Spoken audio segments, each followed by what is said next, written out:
దీపావళికి ఒక మంచి స్పెషల్ స్వీట్ని అయితే ఈరోజు మనం నేర్చుకుందాం. అదేంటంటే పన్నీర్ జిలేబీ. ప్రాసెస్ కానీ చాలా సింపుల్గా ఈజీగా ఉంటుంది. కావాల్సింది ఫస్ట్ పన్నీర్ కదండి.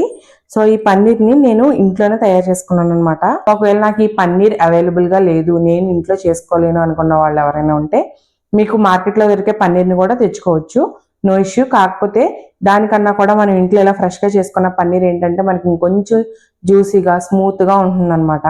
మీరు ఒకవేళ బయట నుంచి తెచ్చుకున్న పన్నీర్ని మిక్సీలో అయితే వేసుకోవాలి. ఇదే ప్రాసెస్, ఇవే ఇంగ్రీడియంట్స్. కాకపోతే మీరు మిక్సీలో అయితే వేసుకొని కొంచెం మిక్సీ చేసుకోవాల్సి ఉంటుంది, కొంచెం సాఫ్ట్గా రావడం కోసం. చూసారు కదా మనకి ఇందాకటికి ఇప్పటికి స్ట్రక్చర్ అంతా స్మూత్గా వచ్చిందో. మైదా పిండి నేను తీసుకున్న ఈ పావు కేజీకి 2 స్పూన్స్ మైదా పిండి అయితే వేసుకుంటున్నాను అనమాట. తర్వాత కార్న్ఫ్లోర్, బొంబాయి రవ్వ వేసుకుంటున్నానండి. ఈ బొంబాయి రవ్వ వేసుకోవడం వల్ల ఏంటంటే మనకు కొంచెం క్రిస్పీనెస్ వస్తుంది అనమాట. మీకు కావాలంటే వేసుకోవచ్చు బొంబాయి రవ్వ, లేదంటే స్కిప్ చేసేయచ్చు, వేసుకుంటే బాగుంటుంది అనమాట. ఇలా అయిపోయింది కదా, మనం కవర్ ప్రిపేర్ చేసుకున్నాం కదా, ఈ బ్యాటర్ని అయితే కవర్లో పెట్టేసుకుందాం.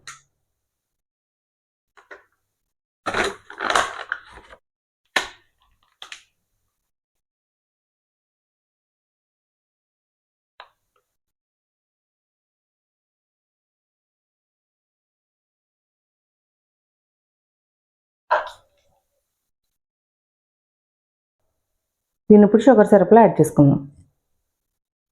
ఈ వీడియోని డీటెయిల్గా చూడాలి అనుకుంటే లింక్ టైటిల్ ఇస్తాను, చెక్ చేయండి. మన ఛానల్ సబ్స్క్రైబ్ చేయండి. మీ అందరికీ హ్యాపీ దివాళీ.